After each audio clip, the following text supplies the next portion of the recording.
Hello everyone, and thank you for joining us for the March 23rd Awakening Exchange with David Durocher and the Otherside Academy. During this exchange, we provided an opportunity for David Durocher to share his work with the Otherside Academy, to share how his model is set up and how it's being run. What's really fascinating and really amazing about this model is they have a 96% non-recidivism rate and almost 100% non-recidivism rate if an individual stays at least 4 years at their organization. I think each and every person that watches this video can learn something from David Durocher. We live in a system right now that has a recidivism rate between 50 and 80% depending on where you look. According to the Federal Bureau of Prisons, there's a 77% recidivism rate within 3 years. So, if we're taking David Durocher's Otherside Academy into account, he has figured out something. The question arises, why aren't we all looking at this model? And why aren't we all embracing the tenets of accountability, peer support, employment, and getting to the root of the problem? That's a question that's in my mind right now today, and a question we all, I hope, start fostering in our consciousness to come up with answers. We have a model that works. We have evidence that it works. We have a system in place that is working for David. Why isn't every state out there doing the same thing? Especially within 2 to 3 years, a 96% non-recidivism rate. What that means to me is less victims, more people that are healed, and better human beings that are functioning in society. So I am grateful, without further ado, to introduce you to the March 23rd exchange with David Durocher. We hope next month you join us for the topic of peer support and for connection, human connection. Thank you very much. Thank you for being part of our community. Many blessings, and enjoy the March 23rd exchange. Thank you. Bye-bye now. You do what you gotta do now. Don't worry about the know-how. Open up your heart and allow your destiny. Come on and set it free. I know that you can do this, yeah. I know that you can do this now. Oh, come on.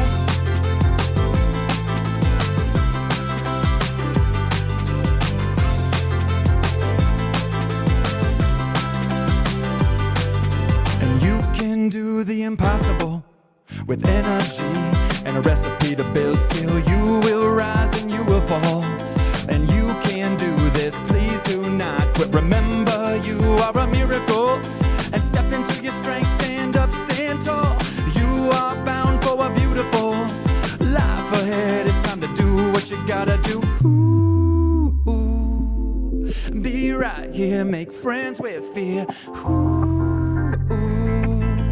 Right now is your time. I know that you can do this. No reason to be nervous. Step into your purpose. It's up to you. Do what you gotta do now. Don't worry about the know-how. Open up your heart and allow your destiny. Set it free. I know that you can do this, yeah. I know that you can do this now, yeah. All right, now go ahead and find the chat. Find the chat and go ahead and type in 2 of your greatest strengths.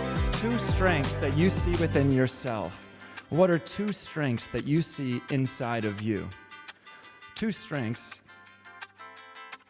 that are strengths that you appreciate, want to cultivate, want to take to the next level, want to bring into this next chapter, this second chance. Determination, commitment, presence, empathy, compassion, open heart, open mind. Be right here, be right here. Ooh. Right now is your time. I know that you can do this. No reason to be nervous. Step into your purpose. It's up to you. Do what you gotta do now. Don't worry about the know-how. Open up your heart and allow your destiny. Come on and set it free. I know that you can do this, yeah. I know that you can do this now. Know that you can do this, yeah. I know that you can do this now. I know that you can do this, yeah. I know that you can do this now. I know that you can do this, yeah. I know that you can do this now.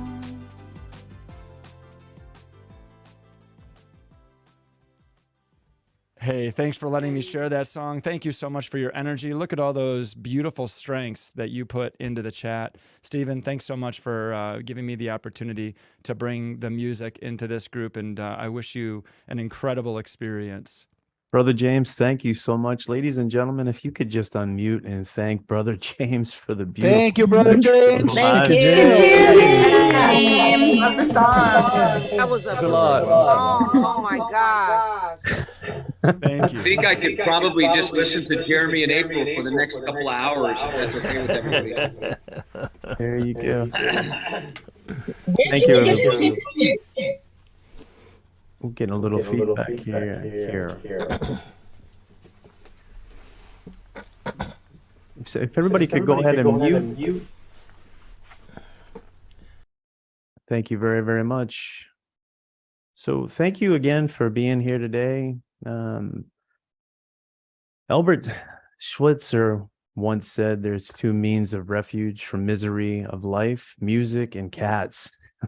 We believe that music has the power to lift up and heal, and Brother James and April are perfect examples of that. So today, as we move into the event, I think it's important that we recognize, first of all, the movement in our bodies and the movement in our souls, and we spark our soul up.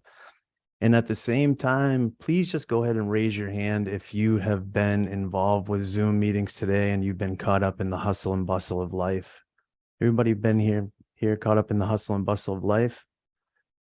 So one of the things with our parasympathetic response system in high gear, and with ourselves in high gear throughout the whole day, we move through these experiences. It's also important to find some grounding.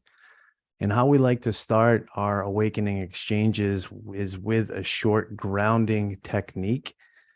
And to do that, it's my pleasure today to introduce you to a very dear friend of mine, Dr. Per Nyman from Sweden. Dr. Per is a distinguished medical doctor from Sweden, a practitioner of many different meditation styles and techniques, including heart math, unified mindfulness, and he actually practices, if anybody know who Wim Hof is, Wim Hof technique. So Per actually dives into the really cold water and stays in there for a matter of minutes sometimes, and then either gets out and goes into the sauna or goes back into the cold water, practicing coherence. The other thing about Per, he's also a dedicated educator and mentor. So without further ado, I'd like to bring Per up to the front of the stage and just allow him to lead us through a grounding technique to start us off with. So thank you very much. And Per, I'll bring you up. Thank you so much, Stephen, for this introduction and for bringing us all together in this very important matter.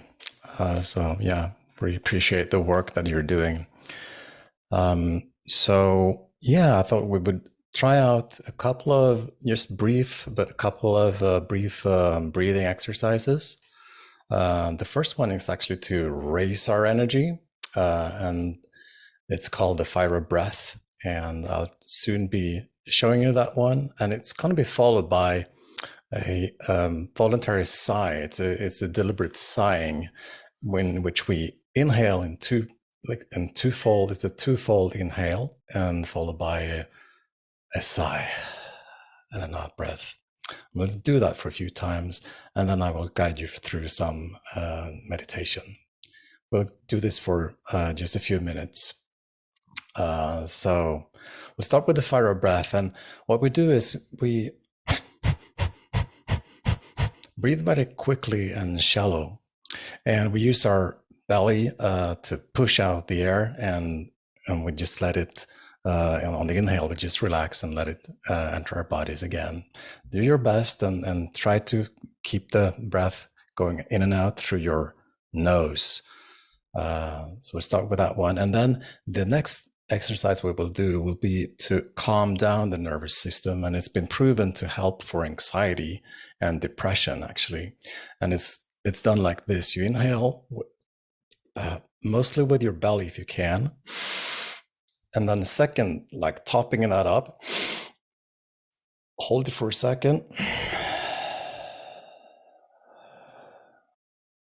And you empty, but not completely, but just enough. And then you do it again.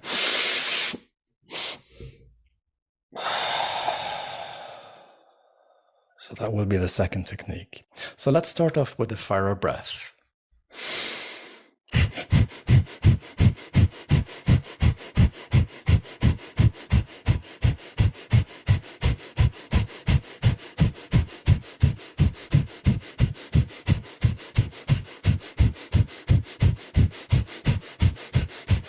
You're doing great.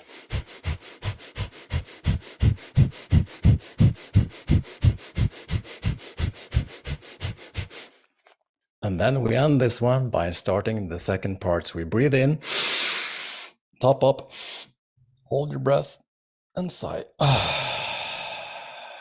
And just relax. One more time.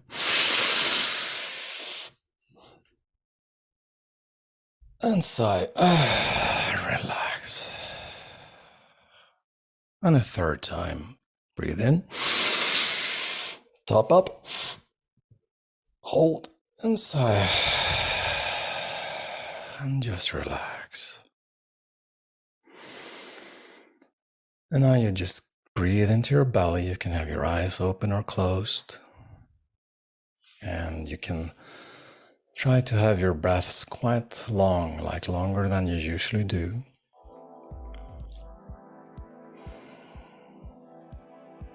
And feel your belly expanding on your inhale.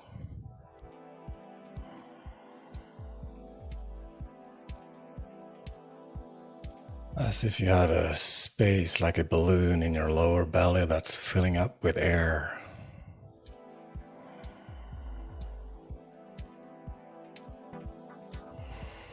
And just relax on the out breath.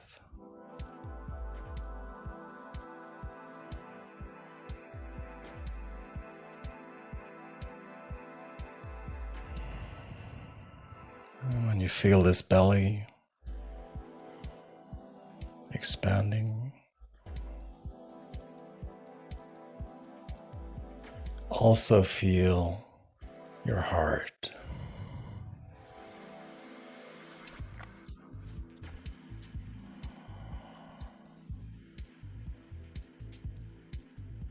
It's like you're filling the first part of the inhalation in your belly and then move up to your heart.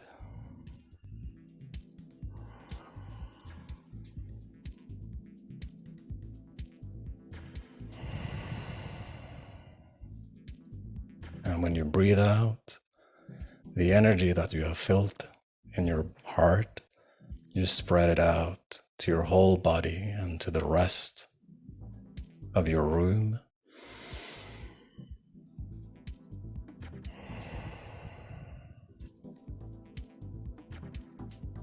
And to everybody in this meeting.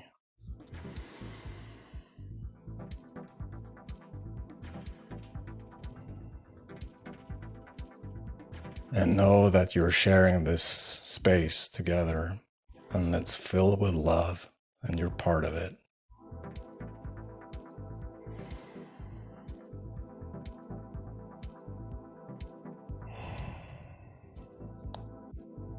We're here together.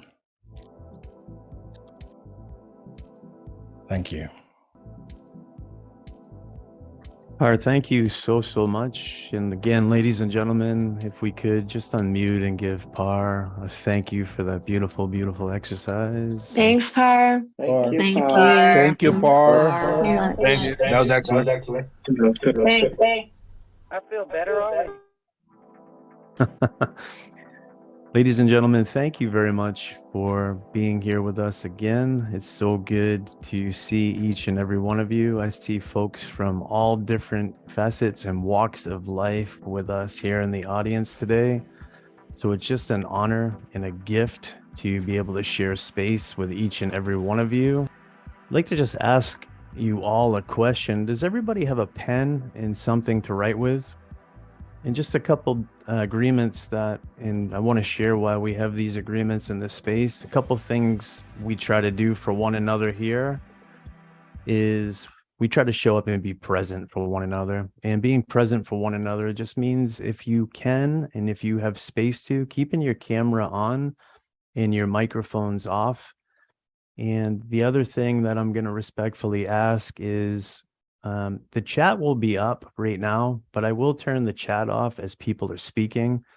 And the reason why I do that, if we were at a meeting together, and imagine if we were at a meeting and somebody was sharing or you were sharing, and somebody in the meeting yelled across the room, "Hey, so-and-so, look this up." And they asked you to look at an article or look at a website. It's distracting, first of all, but for me, it's just really not good etiquette. So at the Awakening Exchanges, what we try to do is bring forth just an etiquette that sponsors, supports, and brings love to one another. So thank you each and every one of you for understanding that.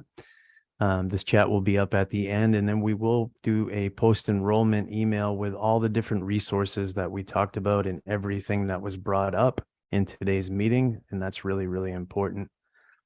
So we're all showing up from different backgrounds and different experiences into this space.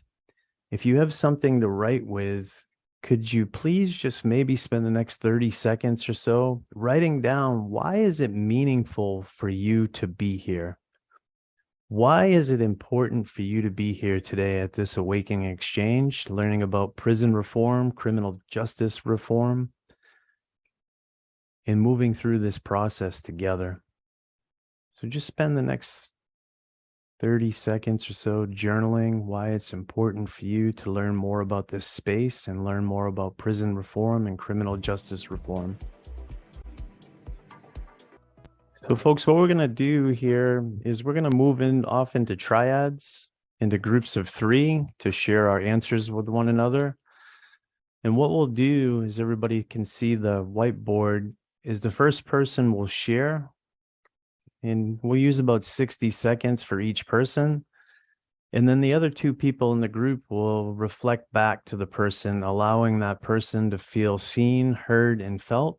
And then the same thing, the other 2 folks in the group will go, and we'll spend about 8 minutes in these groups just getting to know each other a little bit better, getting to know our purpose and why we're showing up in this space with one another.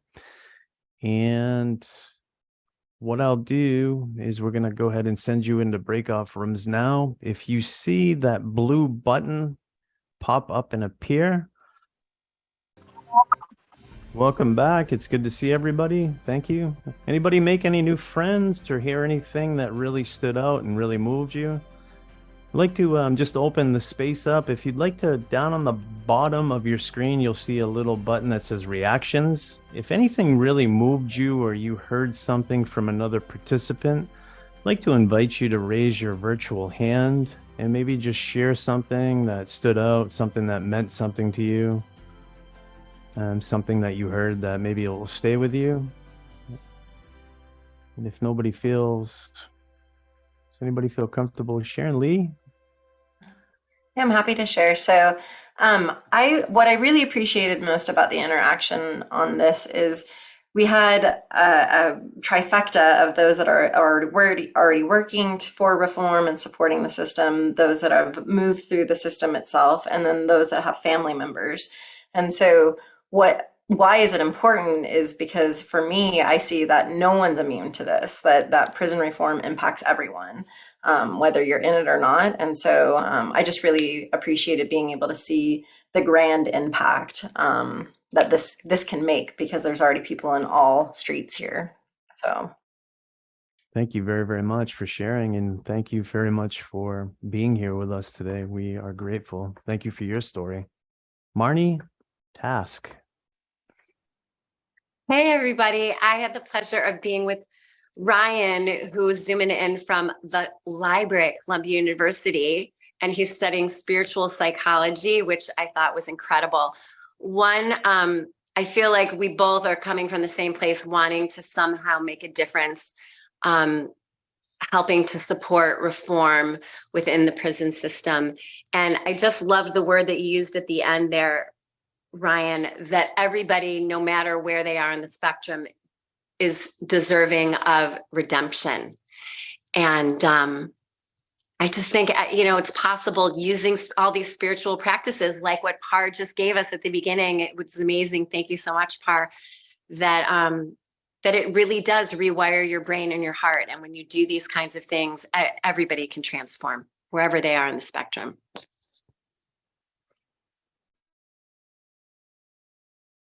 I think you're muted.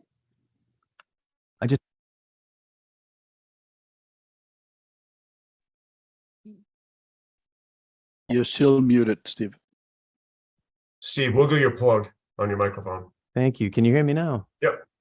I just want to say thank you very much. The observation that we're all better than the worst choice we've ever made and we're all redeemable, I think is so, so highly important. So thank you for sharing that.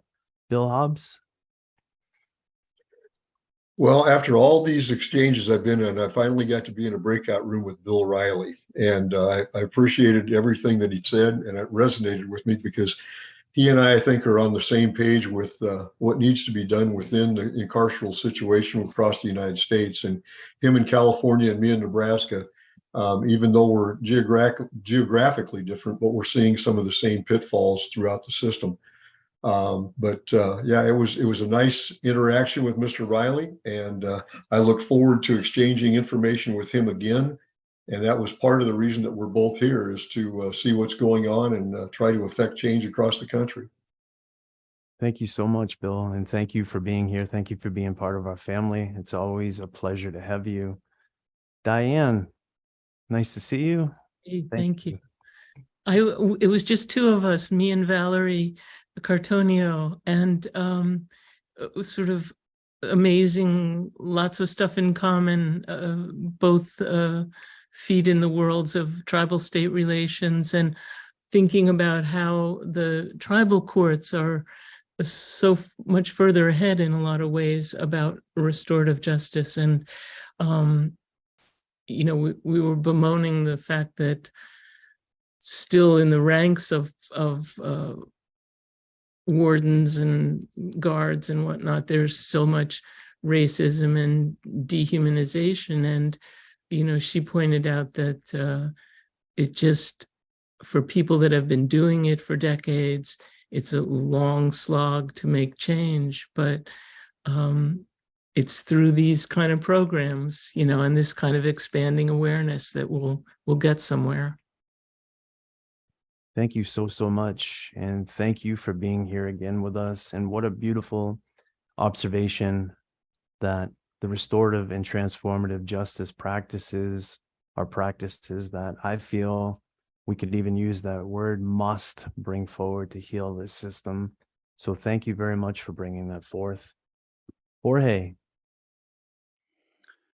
Thank you, Stephen. I had a privilege to have a one-on-one conversation with Philippe Bacalar. I don't know if I'm pronouncing it well. And what I learned from that experience, it brought up two very insightful ideas. One is this prison system, in addition to all the things that doesn't work, breaks out the sense of community. Because it creates an us versus them.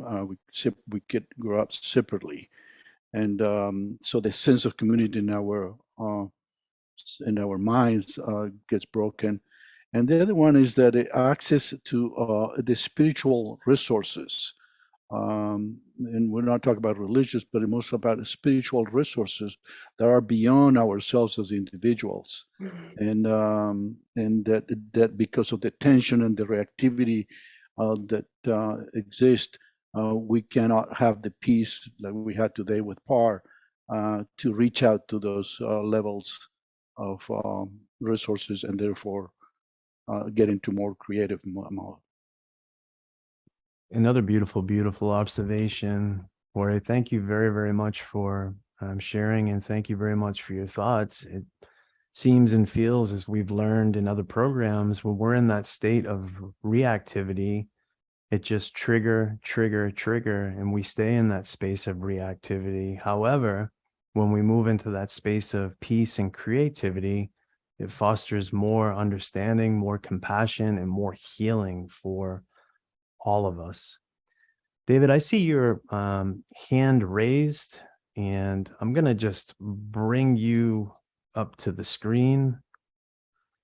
David Durocher, when I started my master's degree about 3 years ago, he was somebody that I had reached out to.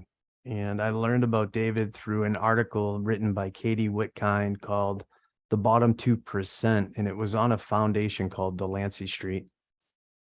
When I learned about Delancey Street, I tried to find somebody that had been through that program.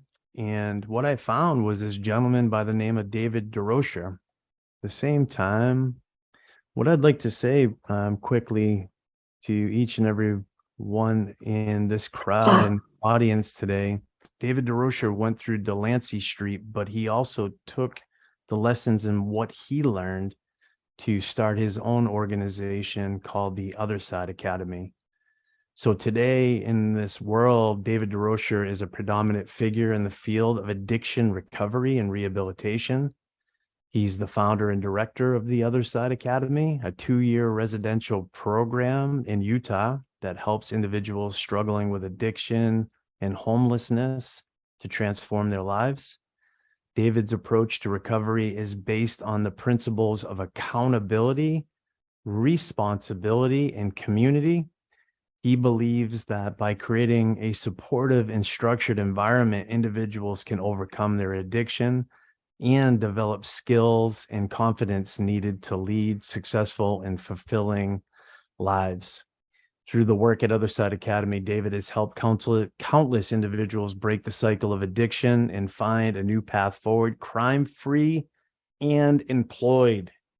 So David's work exemplifies the approach. He's created a model that fosters a sense of responsibility and accountability among the incarcerated population, providing them with an opportunity to learn and grow. He believes that everyone deserves a second chance, our theme of today's meeting, and he does this by providing work, opportunities, and a restructuring, a new neuroplasticity of the brain. And I love this quote by Nelson Mandela. Nelson Mandela said, "No one is born hating another person because of the color of his skin or his background or his religion. People must learn to hate, and if they can learn to hate, they can be taught to love. For love more naturally to human heart than its opposite." Similarly, we believe that people can learn to change their ways and make better choices. And David's work exemplifies this. So, David, what I'd like to do is just ask you, is there anything you heard from those report outs, the people that just shared, that really registered with you before we get started with questions? Is there anything that really stands out to you and that really hit your heart? Well, I had the opportunity to be in a breakout session with David Sabet, and we got a chance to talk for a few minutes, and it was fascinating. He happens to be in California, and he happens to know about Delancey Street, which is the organization that really saved my life. I would still be in prison today if not for Delancey Street.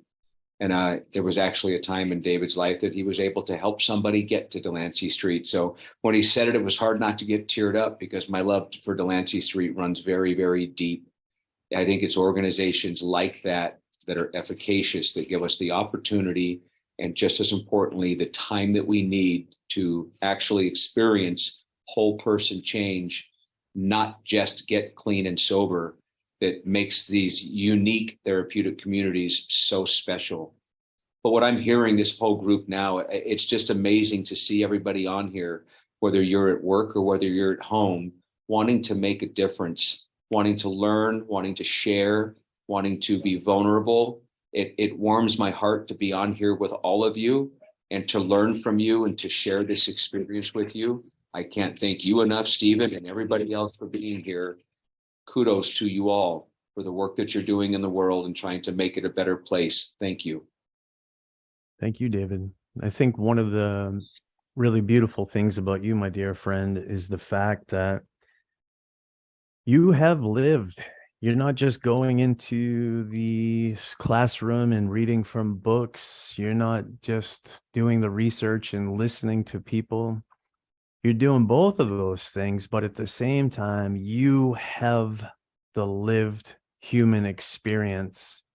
And what I'd like to ask you to start with is, can you tell us more about your personal journey with addiction, with crime, and how that personal journey led you to find in the Otherside Academy and where you're at today? So I'm the executive director today with the Otherside Academy, but I obviously haven't always been the executive director. I was a hardcore drug addict for nearly 3 decades. And when I say hardcore drug addict, I wasn't the kind of person who smoked a little pot on Fridays and drank some beer on Saturdays. Drug addiction completely consumed my life. I was out of the workforce for decades. And as a result of those decisions, it started with alcohol at a young age, then pot, then cocaine through high school. And then I graduated and started getting into methamphetamine. And that's really when the wheels fell off.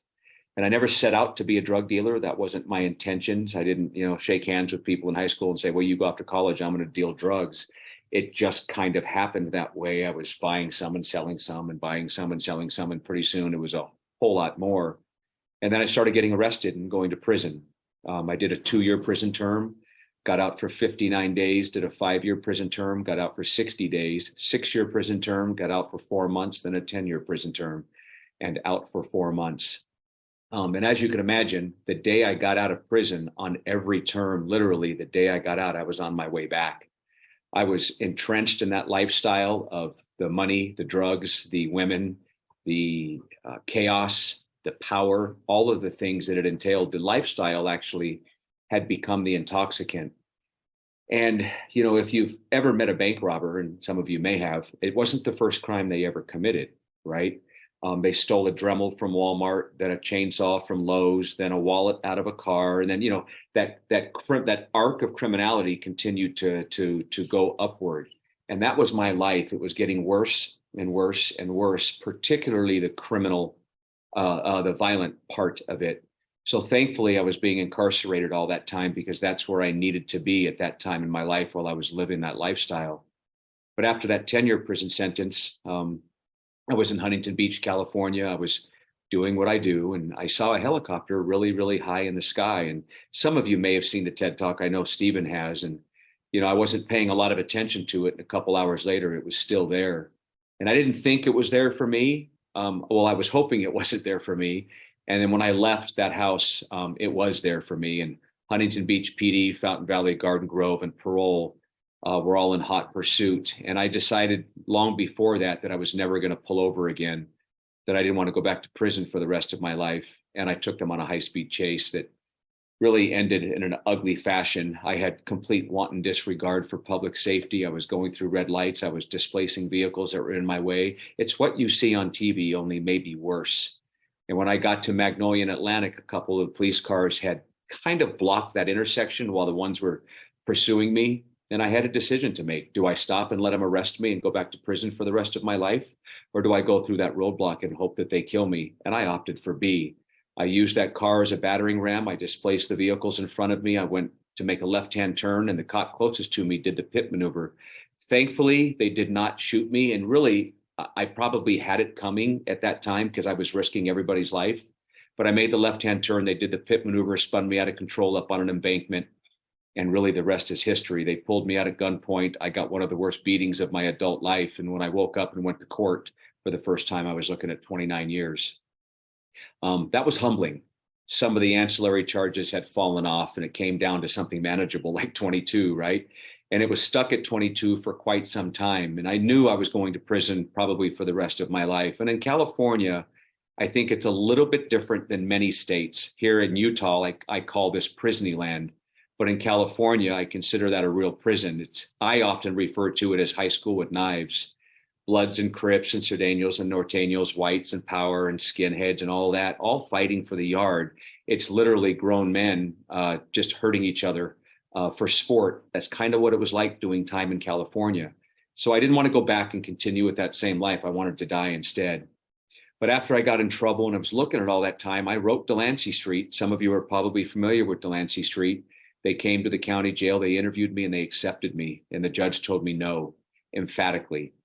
So I fought my case for a very long time in the county jail. And then one night, because I wasn't busy in my cell at night, I decided to write the judge a letter. And it was 4 pages long, legal pad front and back. And I never told the judge he was wrong in his assessment of me, because he wasn't. And I said, Your Honor, Delancey Street interviewed me. They think they can help me. They've accepted me. Why don't you let me go? It was much longer than that. I said, what do you got to lose? I've been to prison 4 times already. It hasn't worked. Not that it's designed to, but give me a shot, Your Honor. If I get kicked out or I split, you can lock me up for the rest of my life. Or the next time I see you is because I'm coming back to say thank you. And I went to court about 6 weeks later, and some of us might remember what a phone booth looks like. That was the cage I was in, because that's where I belonged. Really, I had become an animal. And I remember it vividly, because I had the ankle irons, waist irons, handcuffs, tiny little metal cage. And Judge Pacheco said, Mr. Durocher, against my better judgment, I'm going to give you the opportunity of a lifetime. I'm going to let you go to Delancey Street, but you're pleading guilty today to all of your charges, and you're signing a deal for 22 years. When you get kicked out or when you split, I've got you for the rest of your life. Now get out of my courtroom. I will never forget those words. They're still tattooed on my brain. And I went to Delancey Street thinking to myself, I can't believe it. I'm getting out of jail. I was just looked at really basically for the last year and a half, the rest of my life. He's letting me out to go to a program. I'm going to go do 2 years and then I'm done. I stayed in Delancey Street for 8.5 years. Just stop and let that sink in. Most programs are 30, 60, or 90 days long. I stayed in a 2-year program for 8.5 years, 2 years to beat a 22-year prison sentence, and 6.5 more years because I fell in love with the process. And for the first time in my life, I fell in love with Dave. And what I mean by that is I realized that my life had meaning, it had purpose, I had value beyond what I'd ever imagined before. And it gave me the opportunity to fix some of the things about myself that were broken. I had become a liar, I had become a cheater, I had become a thief, I was violent emotionally, spiritually, physically, all of those things. And a short-term program wasn't going to work for me, and prison wasn't going to work either. But if it wasn't for Delancey Street, that's where I would have belonged, because that's what I was asking for. But Delancey Street gave me the chance to practice being a good human being long enough for it to become who I am, not just what they were asking me to do. And the last 5 years that I was there, I managed the Los Angeles facility, the Los Angeles Delancey Street, 250 people at any given time, 15 vocational training schools that generated all of the revenue. I was literally managing a multi-million-dollar organization for free, but you couldn't have paid me to do it. It wouldn't have worked. I needed to be a resident there, and I needed to give back, and I needed to do what I refer to as balancing the scales. You guys, we all know what the scales of justice look like, right? I had tipped mine in this direction. These chains were stuck. They couldn't go any farther. I had done so much damage and hurt so many people, family, friends, kids that I didn't raise, wives that I wasn't a husband to, strangers, people in prison, people on the streets. I had done so much damage, I couldn't tip them any farther. But staying in Delancey Street and helping and giving back and helping and giving back and helping allowed me to balance those scales. And then I stayed longer and got to tip them in the other direction. And that was the balm for my wounds, staying and being of service and helping other people get from where I once was to where I had gotten. And I fell in love with the process. And now I'm the executive director with the Otherside Academy. It's a replication of Delancey Street, only we are so much more effective, so much more efficacious. We are so much better because we've innovated and we've done a lot of things to be better than Delancey Street was. And I owe Delancey Street my life, make no mistake about it. But I want to continue to become better at the Otherside Academy, and I want to improve upon the model that saved my life so that we can save more lives. Really. And David, thank you. And the Otherside Academy, what's so beautiful about it is you take such an interesting, unique approach to reentry into addiction recovery. Yeah. Can you describe some of the principles and strategies that make your program so unique and so successful? Yeah, I think the way to do that best is to say who we're not before I say who we are. In today's world, for people like me, for people who are drug addicts, and I don't like the term substance use disorder, it's just not what I use because I chose to do drugs and I chose to quit when I needed the help, right? But what I want to say is for people like me, what we're accustomed to is treatment facilities. And oftentimes when you get there, the first question they ask you is, how much money do you have? And if you don't have any, go die. You can't stay. They don't say go die, but if I'm going to go out there and continue with the same behavior, that's in essence what I'm doing. So we're not that model.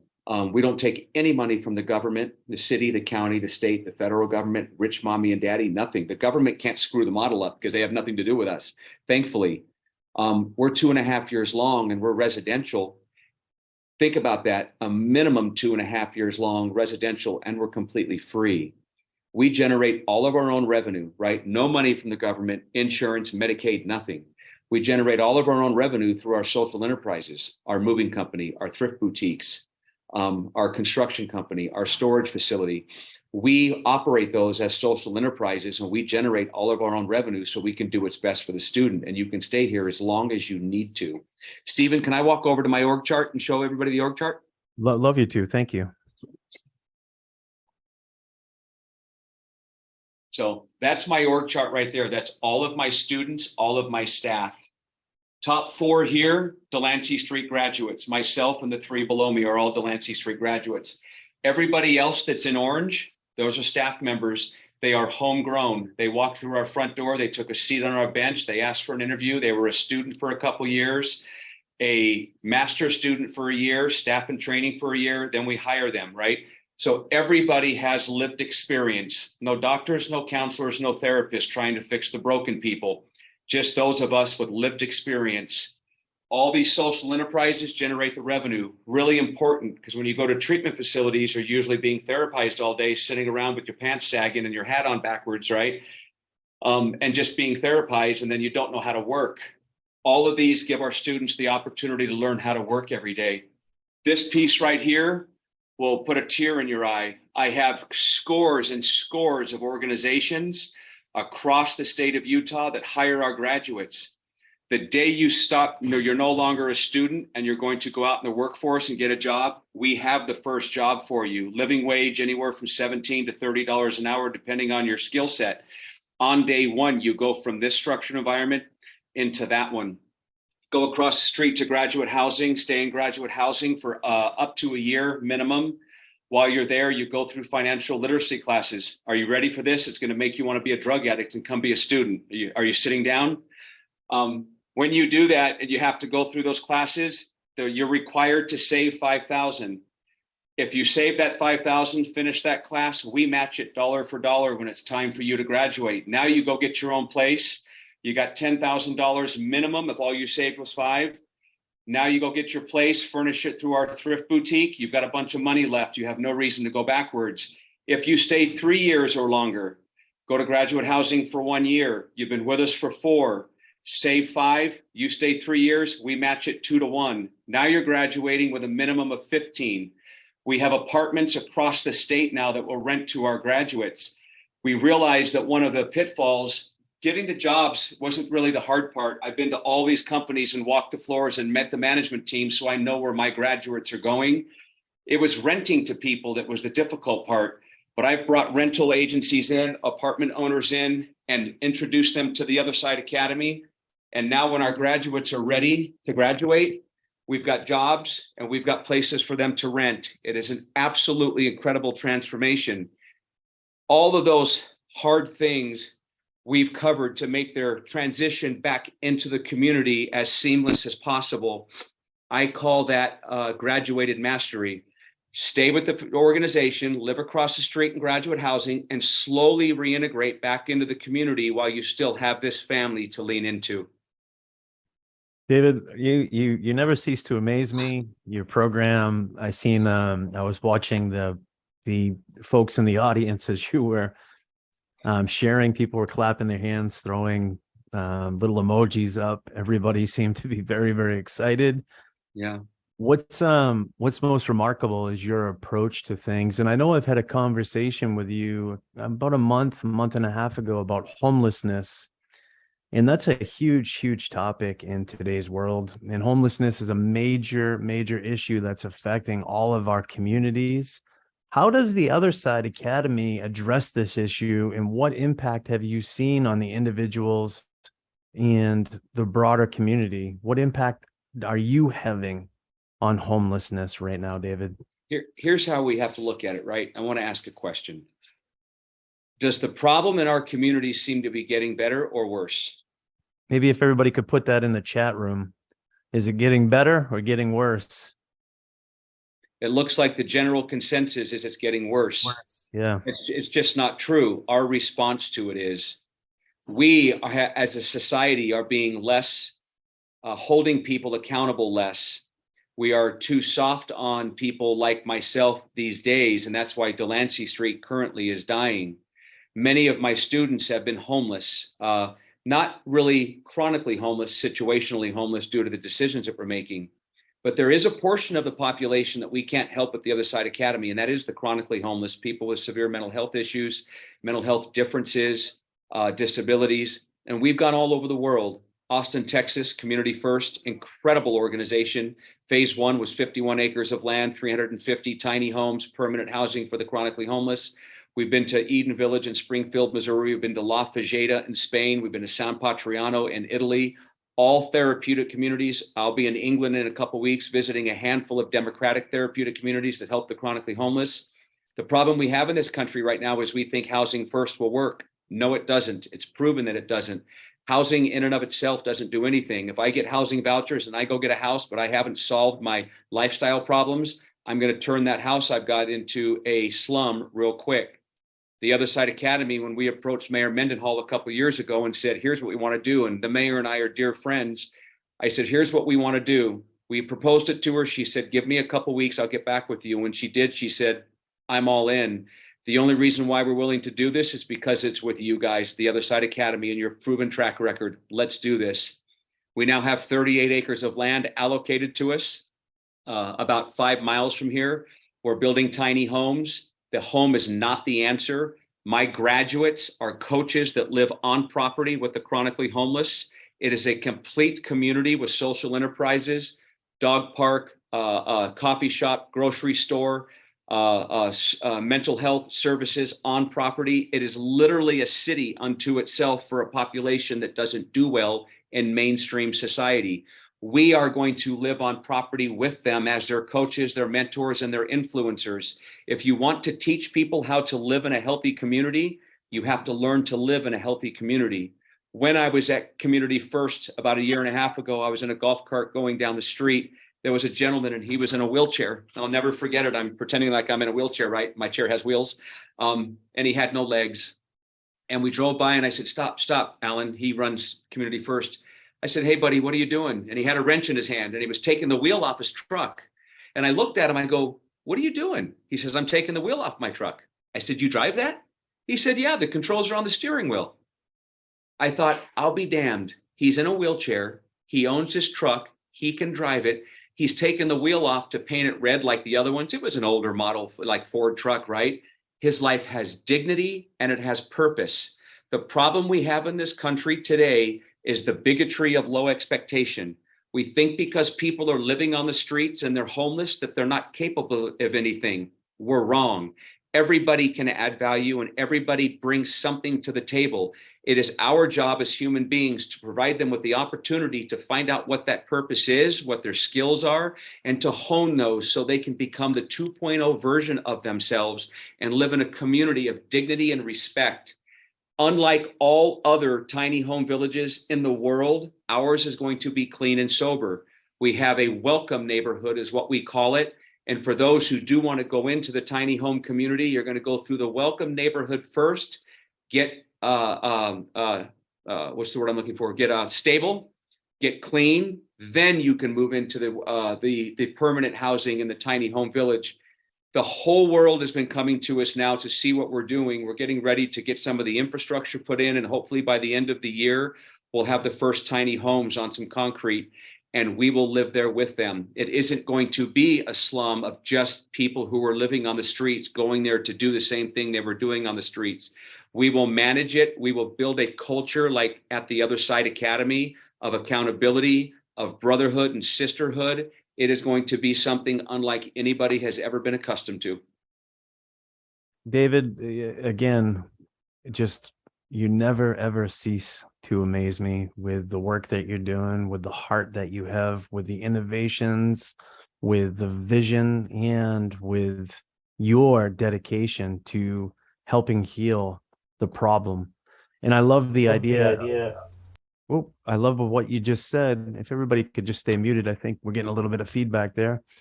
I love the notion of what you just said, standing beside somebody as they heal and also treating the problem. If we don't treat the problem, we just stand beside them as they're suffering and we don't help them get to the root. The suffering perpetuates itself. My question that I have, and I think you might be doing something, well, what advice would you give individuals who are struggling with addiction and struggling in prison that are looking to turn their lives around? There's a twofold. I want to share something real quick. In most treatment facilities for this population, like me or my students out here, right? My average student's been arrested over 25 times. So it's the long-term drug addict coupled with the criminal piece. All of my staff members here in Orange, we don't punch in at 5 o'clock in the morning and punch out at 5 or 8 o'clock in the morning and punch out at 5 at night.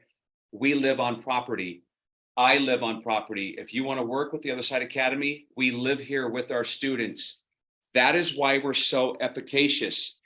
If you have kids and mom and dad stop coming home, what do the kids do? Whatever they want. We live here on property with our students 24/7. If you want to work for the academy, you're going to live at the academy. If you don't want to live at the academy, go get a job someplace else. We are committed. We are here 24/7. We don't punch out at 5 o'clock and leave the house to somebody with 90 days of sobriety. We have years and years of experience in this work. So we are here with them 24/7, raising adults chronologically through that immature place in their lives to get them to a better place. If you asked me what advice I would give people who are struggling with addiction, if what we're currently doing in this country isn't working very well, and I refer to treatment facilities, right? Not that they don't mean well, because they're incredible human beings there. If you want real change, change takes time. Change is hard. We're not, the easy doesn't normally change people. So if people are listening and they want to make some changes in their lives, make the investment, take the time that's needed to transform and recalibrate the moral compass so we can become the 2.0 versions of ourselves. So many of my students have been to 10 or 15 treatment facilities, 30, 60, 90 days, 30, 60, 90 days. And the problem with that is how many of them aren't here because they OD'd after that. We are extremely, extremely effective, upwards of 80% success rate, drug-free, crime-free, and employed because of the length of time, because they're here a long time. It's called the dosage effect. I couldn't change in 1 day, nor could I change in 3. I wasn't going to change in 30, and neither do most people. If you give them the time that they need, they can really recalibrate that moral compass and learn those skills necessary to reintegrate back into the community successfully. David, amazing, amazing. What was the effect that you called it? I'm not sure. What did I say? The dosage. The dosage effect. Yeah. Listen, Stephen, if you have an infection and I give you 2 weeks worth of penicillin and you take it for 2 days, does the infection go away? Of course not. We're really crazy in this country, and I challenge everybody later on. Go online, do your research. There's no science anywhere on the face of the planet that says 30 days is the optimal time. 40 years ago, when treatment facilities popped up all over the country, the average stay was 28 days. Can anybody tell me why? Insurance. Now you're close. It ended up being insurance when it was 30, 60, 90, but why was it 28? Because the average American had 2 weeks of vacation and 2 weeks of sick pay. So back when treatment facilities popped up 40 years ago, most of it was for alcoholics. They could take 4 weeks off of work and go get clean and sober. But seldom did it work because clean and sober by itself is ineffective if it doesn't come with whole person change. You could put me in a cell for a year with no drugs. What am I? I'm clean and sober. The minute I get out, I'm going to Flacco's house. If we don't help people transform and recalibrate the way they think, we're almost inevitably always going to go back. So the dosage effect is important. I can't change in 1 day, 2 days, or 30 days. When I turn around, my old lifestyle still has its talent in me. It's right there. The longer distance I put between my old lifestyle and my new one, the better my odds of success. The dosage effect. Beautiful, David. Beautiful. And the Otherside Academy has gained national attention. You're in a book called Crucial Conversations. You're popping up all over the place. Yeah. Your innovative approach to addiction recovery is getting recognized. Your approach to reentry is being recognized. What are your plans for the future of the program, and how do you hope to expand its impact in the years to come, my friend? You know, our goal originally, we've been able to scale the model into Denver. So we now have, this May will be 4 years since we've been in Denver, and I have 61 students there. So we have over 200 people between the two facilities now. We wanted to put a bench in every city that wants one, but we realized the most difficult part is leadership. I'm not patting myself on the back, but it's hard to find people that are this committed to the cause, that are willing to live on property, that have been through what I put myself through, many years of addiction, living on the streets, living in jail, living in prison, and then going through a therapeutic community and having that skill and that knowledge to run one. There's not a lot of people like that alive. So we realized that scaling the model is difficult. So here's what we've decided to do. I just had 2 people here from the Phoenix House in Alabama. They left yesterday morning. They came and stayed with me for 3 days for immersion training. 10 days ago, I had an organization from Shasta Strive in Shasta, California, and another organization from Oregon here for about a 4-day immersion training. I have organizations and people from all over the country coming here. What we're doing is turning this into a teaching hospital. I've got graduates working at Soul Recovery Academy in Pennsylvania. I'll be there in a couple of weeks. Harvest Academy in Iowa. We're helping other organizations that are up and running that just not having a lot of success transform their model into a therapeutic community. So if we can't start TOSAs all over the country, we can help others who are up and running become better at what they're doing, and we can save more lives. That's my goal. It's fascinating. The group I had here about 10 days ago from Oregon, 2 days later got me on a radio show in Oregon, and we were having some debates about the problem. And now I'm going to be in Oregon on Sunday, Monday, and Tuesday to talk to their mayor and their city council. Here's the problem. In Portland, they're closing all of the Walmarts. Just imagine that. In Portland, they're closing the Walmarts because people are allowed to walk in with shopping carts, fill them up, walk out, not pay for anything, and you can't stop them. Since when did the drug addict criminal become the protected class? The hard-working American taxpayer should be the protected class. They need to be arrested on the way out of that store. They need to go to jail. And instead of releasing them 8 hours later, I'm not saying hold them for 10 years. When they arrest me, hold me long enough. Every county jail in the country needs to have a detox on the front end. As soon as we get arrested, there's a detox. Now you broke the cycle. You got me. Now I'm forced to detox, whether I want to or not. I just detoxed. 45 days later, you lay out all my options, 30 days, 60 day, 90 day, 2 year. What do you think the odds of me going to one of those programs is when I'm no longer kicking dope? We are not using our institutions to the best of our ability. We're losing the opportunity once they arrest us, right? And I don't deserve to be on the street if I'm committing crimes. I deserve to get help. And sometimes I need help getting help. And that's why I think we can do a better job in the county jails. David, thank you very, very much. I am super, super grateful for your work. I'm super grateful for you showing up today and sharing with us. And I look forward to working with you for many years to come, whether it's coaching, whether it's just showing up, supporting your cause and being here for you. Ladies and gentlemen, if you could just unmute and just give David a big awakening. Thank you for him being here with us today. And thank Impressive work, Dave. Oh my God. Thank you. dude. You are the Thank Thanks. Allowing a part of my opening. Good job, David. I appreciate you. Excellent work. Keep it up. Amazing. Thank you, David. Thank you all. Ladies and gentlemen, if you could, I'd just like to spend the next 30 seconds or so. What was the most, maybe you could just go ahead and put this in the chat space. I think this would be maybe a little bit because of time. What was the one thing, just reflect on this for a moment, the one thing that David said to you that really, really stood out? And if you could go ahead and just put that in the chat space, and we'll just go ahead and do that for the next 45 seconds to a minute. That would be wonderful. Thank you. So I see dosage effect, the dosage effect, impressed by the structure of Otherside Academy, the commitment his sense of commitment, giving change with his whole life, long-term commitment, immersion, genuine care for human beings who need it, leadership, getting rid of low expectations, whole person change, your staff live on site. David, they just keep coming in. So glad you had the courage to write the legal pad letter. Clean and sober isn't enough. Holding dignity and purpose for everyone. So, so beautiful, folks. Thank you very, very much. Doug, I see you have your hand raised. Would you like to jump in for a moment?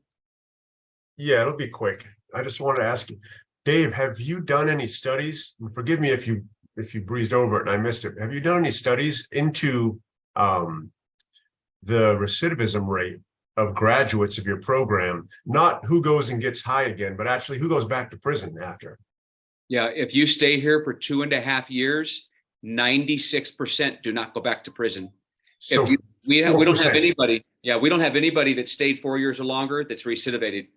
And my population, it's a 100% recidivism. All of 25 arrests, the odds of 26 are right around the corner. I've got some that have been arrested 50 times. But if you stay 2.5 years and you graduate, 96% don't get arrested again. Isn't that incredible? That's incredible. If I get I'm you not making that number up. I mean, it's a real number because you've separated yourself from the lifestyle for so long. Dave, we're going to get you a tour bus and some T-shirts. You need to run for president, buddy. Somebody needs to, right? Fiona, I have one more time for one more, and then we're going to move forward. If you'd like to come forward, thank you. Hi, yes. I just want to, I really, really want to commend you. But have you ever thought about coming back to California to support Delancey Street? Because I actually I didn't know that they were like pretty much dying out. I actually thought that was a great program, and I knew about it as a kid because I had a relative who went through Delancey Street. So being that you're a great advocate of Delancey Street, would you mind coming back to California and presenting your model, since you kind of like leveled up from their model? Yeah, I would love to. The problem is we are so busy growing and expanding now that I don't have the leadership to go to California to rescue Delancey Street. We've had many discussions about what that might look like. And the problem is, let's say LA, that was at 250 people when I was there, they're under 15 now. So Delancey Street, Los Angeles really is dying. And I was sharing with David earlier, there's a number of reasons. Number one, California, the sentencing guidelines, they're not sentencing guys like me to 22 years anymore. They're letting guys like me spend 30 days in jail, then they're releasing me to go back to the same lifestyle and continue with the same behavior. So there's no incentive anymore for people like me to go. The other problem is leadership. Again, it's not a pat on my back, but when I left Delancey Street, my peer group left and we came here to do this. Delancey Street slowly has dwindled down to just a fraction of what it once was, to 15 people or less. I think there was 13 the last I heard. So in order for me to go there and do that, I would have to take the very best of what I have here and move it over there. And that would leave huge holes in my mature campus here. So again, the problem in scaling is leadership. I can't just go to the college and take all these people with 8-year degrees and think they can manage this population because they have no idea how to do it. Right. Otherwise, I would be all over it. It's going to break my heart to see Delancey Street close if it does soon, because if it wasn't for that place, I wouldn't be here today. I'd still be in prison 18 years into my 22-year prison sentence. David, thank you. And thank you for the beautiful question. So what I'd like to do is I'd like to do as a group here, we have 39 people still on this call, is I'd like to do a little bit of brainstorming. So we're all working together, creating solutions in this space that we call reform, criminal justice reform, prison reform, healing with modalities. We have several different practices that we all participate in. Some of us are part of recovery meetings. Some of us are part of online fellowships. Some of us are part of churches. Whatever you're doing is beautiful. What we're trying to do is build an online community that fosters kindness, love, support, compassion for one another. And what I'd like to do is, if you can, I'd like you to spend the next minute or so with your journal, please, in writing down some ideas that what would you like to see for an online space? What would you like to see for an online space that fosters criminal justice, prison reform, and reentry? What kind of things on that space, in all your experiences with being on different spaces and being online, how can we unsilo all the work and how can we bring the work together? What are the things you would like to see that would really make that space highly effective, highly efficient, and highly meaningful? So if you can, just maybe spend the next 30 seconds or so writing down some ideas, and then I'll bring up the exercise that we're going to do here. Thank you.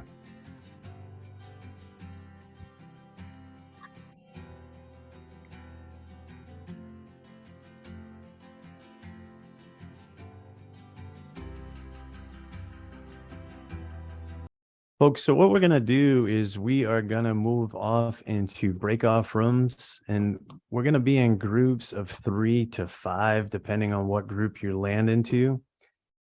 And what I'd like you to do is to create the best space possible. I'd like to give everybody in the group about 2 minutes to share your ideas. And what we're going to do as a team is we're going to identify themes, energizing ideas, and visions. And as a team, we're going to actually select 2 or 3 visions, images, or compelling ideas that were really, really powerful. And then whatever we can do as far as creative means on Google right here, if you go to insert, you can insert an image from the web. So let's say you do insert image from the web. You can, let's say you wanted to write in compassion. And you can bring up different images on compassion to add to your slide. You will be in the break-off room. So right here, the slides are numbered, break-off room 1, I think all the way down to 20. You will be in the break-off room in the slide that you're actually the break-off room. It matches your break-off room number. We're going to move into these rooms for approximately 14 minutes, 15 minutes. And really the goal of this exercise is to bring your ideas forward. So the first thing when you move into these groups, please nominate a scribe, somebody that can go ahead and make the notes here on the left-hand side. After each and every one of you have an opportunity to share, as a group collectively, find 3 to 5 themes. And you don't necessarily even have to write those themes down. You can get onto Google Images and you can pull some themes off that or some images off that represent those themes of what you're trying to create. So what I'm going to do is I'm just going to go ahead and create the rooms. We're going to be in those rooms for about 14 to 15 minutes. And if you can, I'd also, before we move back into the large space together, I'd like you to nominate one person to share what you came up with and share your slide, like the themes of your slide and what you found in the work that you're doing. So I'm going to go ahead and create the break-off rooms now. If there's anything that comes up, and then in the chat room, let me just do that right now. So in the chat room, before we move off into the break-off rooms, let me just go ahead and put the slide. So make sure everybody can access this before we go in. Can everybody bring that up? And what I will do is just call on one of you. Valerie, did you want to present? Sure, I'll do that. I love it. What group were you in? Group number 6. Group number 6. Okay, let me just bring you up here. Beautiful. Oh, that's number 5. Number 5, okay. I got you. There we are. Okay, just gotta make. Okay, so do you want the 3 major things? Sure. Okay, so number 1, Alex was really responsible for this, was knowledge was key to understanding. And what he meant by that was he designs books that talk about certain types of crime. And what he is saying is these books are for people to read so they can gain knowledge and have better understanding of what happened and how they ended up where they were and how to move forward. Another thing was collaboration. We have a great group of people from across the country, and we have diverse voices. So we all come from different places in life and have something to offer. It's brilliant. Thank you. And the third one? It was collaboration, diverse voices, and knowledge. Knowledge. Beautiful. Thank you very, very much. And thank you very much for that work and for sharing. Philip, I think you might be muted, my friend. There we go. All right. That should be good now. Yes, sir. Yeah. Number 4. We were 4. Number 4. Let's get here. Yeah. Yes, sir. So we had a long talk about is the ability to participate in an online community really available to many people? And, they're kind of don't have access to the technology or to cell phones. And so if you go in and you come out 20 years later, you don't even know what a cell phone is, or in some places, or how to use a computer to order things. So we had a long talk about technology access and educating various systems about what could be available in using the virtual online space for this. Mm-hmm. So educating what could be available. And then we said that maybe we're not necessarily the right people to brainstorm what this online space should be, but maybe the incarcerated persons should really be more part of this brainstorming. Mm-hmm. So that was a key theme that we said. And then we talked about the importance of having a release game plan. So whether you could do that through online support to have support the release game plan. So that's what we came up with. Thank you very, very much. And I love the notion and the idea of including the incarcerated folks in these conversations.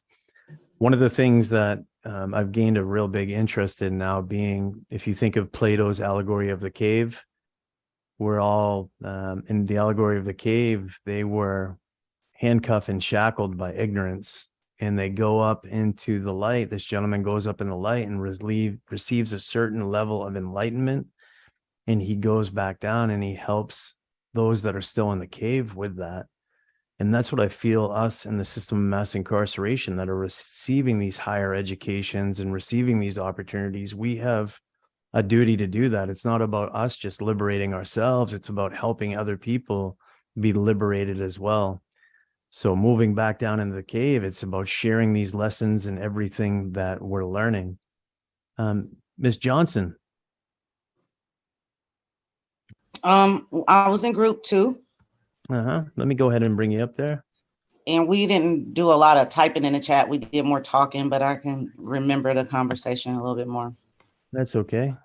So when it came to the future of reentry work for online, I was thinking more in the space of, skill building and development and developing partnerships and creating fellowships. And when I was saying fellowships, that was for like returning citizens. So it's always best to have like peer involved in anything that we do, because they've had the experience.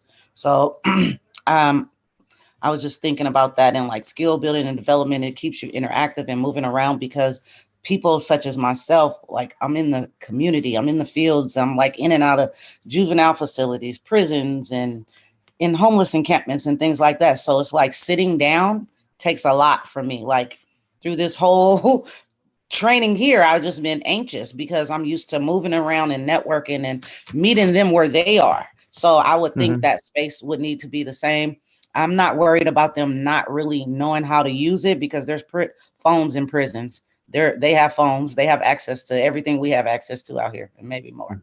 It's Mm-hmm. not a good thing, but it's there. So that was for group 2, I think. Thank you very, very much. Thank you for your thoughts, and thank you for sharing. Thank you for being here with us today. Dr. Donna. I didn't write anything down. We had a good scribe. David and Leah were in the group, but one of the things that had come out of our group that someone just mentioned about having freedom challenged individuals involved in the process, we also mentioned juveniles as well, and or the parents. David or Leah, would you like to continue on with anything we did, or you just let me hang here because I didn't do the scribe here? I think you did a great job, Dr. Donna. Yeah, I think our two biggest topics is it would be great to have more freedom challenge individuals in these conversations with us to have equal voice. And then getting the young ones in sooner so that they can learn from the older generations that have been through the roads that maybe they don't want to travel down. I think you did a great job. Yeah, thank you very much. David, Probation officers, judges, we talked about all of that. So that, Dr. Donna, that's that brings up the next interesting point. So in the folks in the chat room, in the chat space, I'm going to go ahead and put a link in there for I'm just going to go ahead and put a couple links. One of them is going to be for Sutra, and it's a space that you can get on and you can put your information and we can start these conversations. So what we're trying to do is we're trying to unsilo the siloed work that's been done. And what we're really trying to do is create an opportunity for everybody to be seen, heard, and felt. So you can put your resources, the things that you're doing, and the people that are providing resources can share what their resources are. They can share what they're bringing forth to the world, and we cannot start unsiloing the work. So one place to start is just by putting your information in there in Sutra. And I'm also going to put up in the chat space a survey for today's event. You can put in information, how you felt the event went today, anything that we can bring forth or add. And you don't have to fill these out right now. I'm just going to put them in and you can do that. Ladies and gentlemen, what I'd like to do is I'd like to introduce to you a dear friend of mine. She's a musician, a songwriter. She is a diversity coach. She's somebody that has made a major impact and is making a major impact in her community. She's a volunteer. She's come forward in several of our exchanges to bring her love, bring her support, and bring her kindness. April, can you just share with us maybe a little bit about your music and maybe share with us a little bit what drives your music? I'm a singer-songwriter. Most of my music I've been playing the piano since I was 7, so it's a nice long time. I've been writing music as well recently, probably the past 10 or so years. And my music is largely inspired by contemporary Christian worship, I'd say, so in a Christian vein. And I was sharing with Stephen that while that's the language that I use, when I play, I'm really offering this as a gift to you all. And so whatever, I recognize also that we're all different. We all have different faiths, different practices, etc.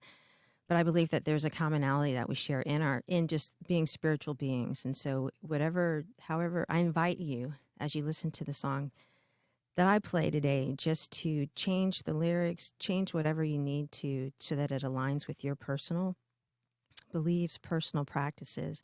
And I just, again, offer this as a gift, particularly after hearing David's sharing about the work that he's doing at the Otherside Academy. That was really inspiring. And so the name of this song it's a medley, 2 songs, Never Again, and It's a New Season. And so as you listen, think about, particularly as we've come out of winter into spring, literally this week, what a transition that is. And as we listen to the second chances that the participants at the Otherside Academy have received, what are some new beginnings or second chances that you would want for yourself going into this this new spring season, or even for others that you like to put out and just put out into the atmosphere as declarations and prayers for others? So I invite you to put that in the chat as I play. Okay. Whew.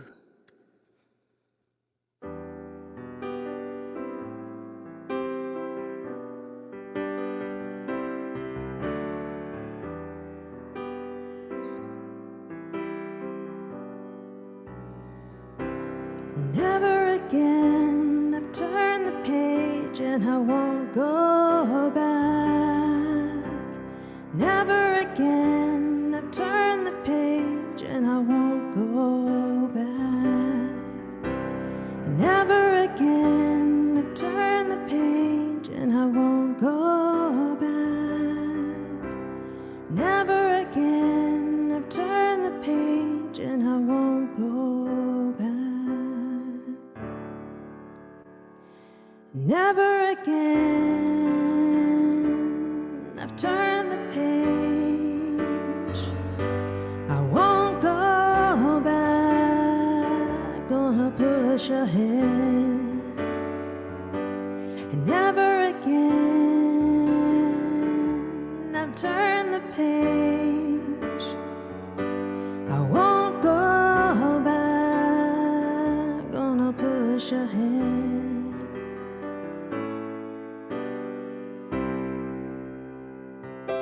'Cause it's a new season, it's a new day, fresh anointing is coming my way. It's a season of power and prosperity. It's a new season coming for me. It's a new season, it's a new day, fresh anointing is coming my way. It's a season of power and prosperity. It's a new season coming for me.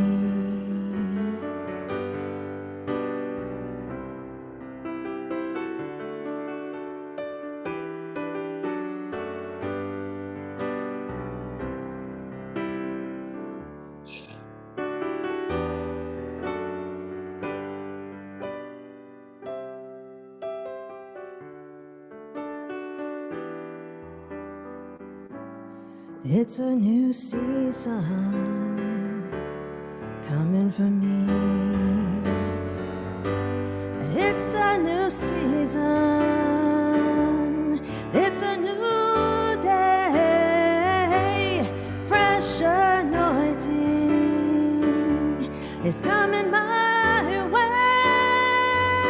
It's a season of power and prosperity. It's a new season coming to me.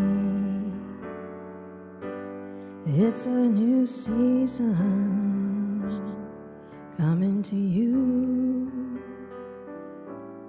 It's a new season coming to me.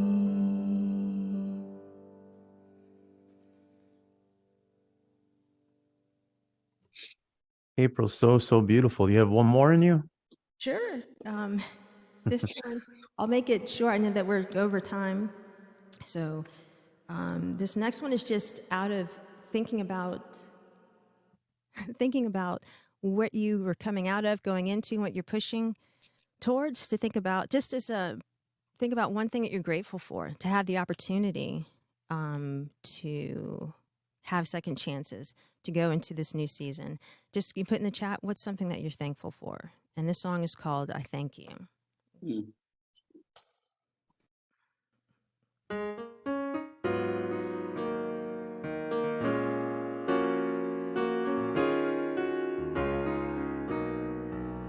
I feel so much better now. My life restored, my soul made whole in you. I feel so much better now. My life restored, my soul made whole in you.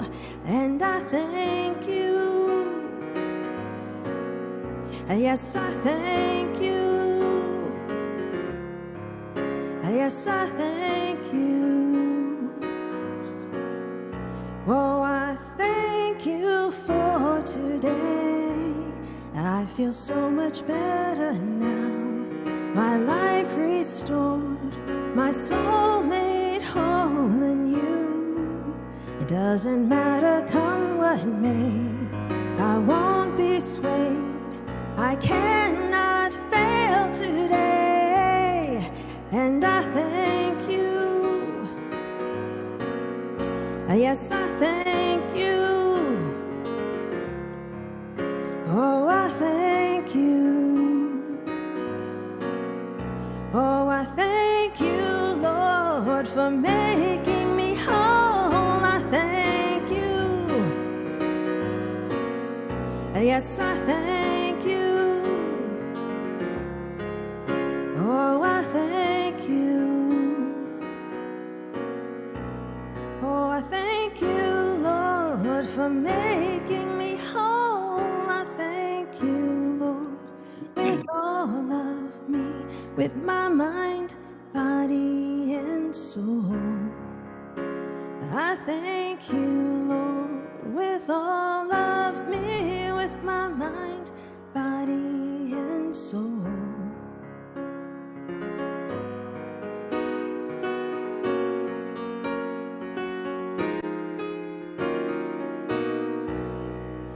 I thank you. Oh, I thank you. Oh, I thank you.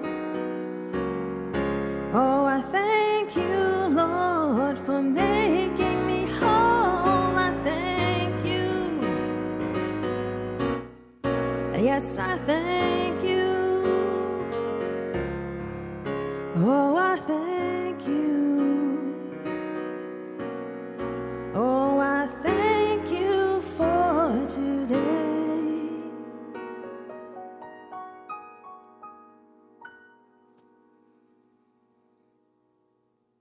Beautiful, April. So beautiful. Ladies and gentlemen, if you could just unmute and thank April. Thank you, April. Thank you, April. Beautiful. Thank you, April. I dedicate your song to you, April. Thank you. Thank you, lovely lady. So beautiful. Amazing. So beautiful. Thank you. So beautiful. Amazing. So beautiful. Thank you. We come to the end of another Awakening Exchange, my friends, and I just want to thank each and every one of you for the love, the support, the kindness, the generosity, and everything that you bring forth into these exchanges. I'm going to take some time going through the notes that you prepared and the things that you worked on in the slideshows, and we'll see if we can incorporate those in the space that we're building with Sutra. And just so everybody knows, the space with Sutra, I just want to announce this because it's pretty exciting. We're going to have a chat space in there, but we'll also have a space for each state. You can join the state that you're in. There's a needs and an ask space right now, but we're going to have a needs and ask in each state. So what that means is if you have things that you can donate or you're looking for things getting out of prison, you can put in an ask or you can give something. So what we want to do is really create some good karma out there for people that are leaving prisons that don't necessarily have what they need. So I think one of the greatest gifts that we have is the lived experience. We have the hearts, we have the compassion, and we have the desire to create change. And in the awakening space, that's what we hope to do. So we hope to keep bringing forth innovative ideas. We hope to keep bringing forth innovative guests, people that are making a mark in criminal justice and prison reform. And we hope to keep doing that with love and compassion for each and every person. So we're so grateful that each and every one of you were here with us today. we'll be sending out next month's exchange is specifically about people that have left prison. So we have Desmond Perry from Maryland. He will be on with us. He was doing a life without the possibility of parole sentence, and he got his sentence overturned. He's now out in society, but we're going to be bringing up topics, and it's so great that we have people that were formerly incarcerated here and people that are incarcerated. We're going to provide an opportunity for people to be seen, heard, and felt about their lived experiences, bring forth things that they need and how they could feel more supported. And in addition, people that have not been incarcerated, they'll have an opportunity to learn from others. So thank you, each and every one of you, for your support. Thank you for your kindness. Thank you for all the compassion that you bring forth. And if you'd like to just go ahead and unmute and maybe just say thank you, and thank you for the space. And Chastity, happy birthday. Thank you, everyone. Amazing. Thank you. Happy birthday, Chastity. Dave and April and Steve. Thank you. Thank you so much. Thank you. Happy birthday, Chastity. Thank you. Folks, we look forward to the next exchange next month, and we hope everybody can be there. And we promise you, as these things grow and as we grow this space, anything that we can bring forth, it's going to be shared. There's no greed in this. And this is about love and sharing with all of you. So thank each and every one of you. Please invite your friends. Please invite people that you know that could benefit and learn. And in the sutra space, if you'd like to put your information and if you'd like to put your contact information and resources that you have, you're more than welcome to do that, to share with other people. And we're going to keep growing that space. So thank you all. Thank you for a wonderful event, and we'll see you next month.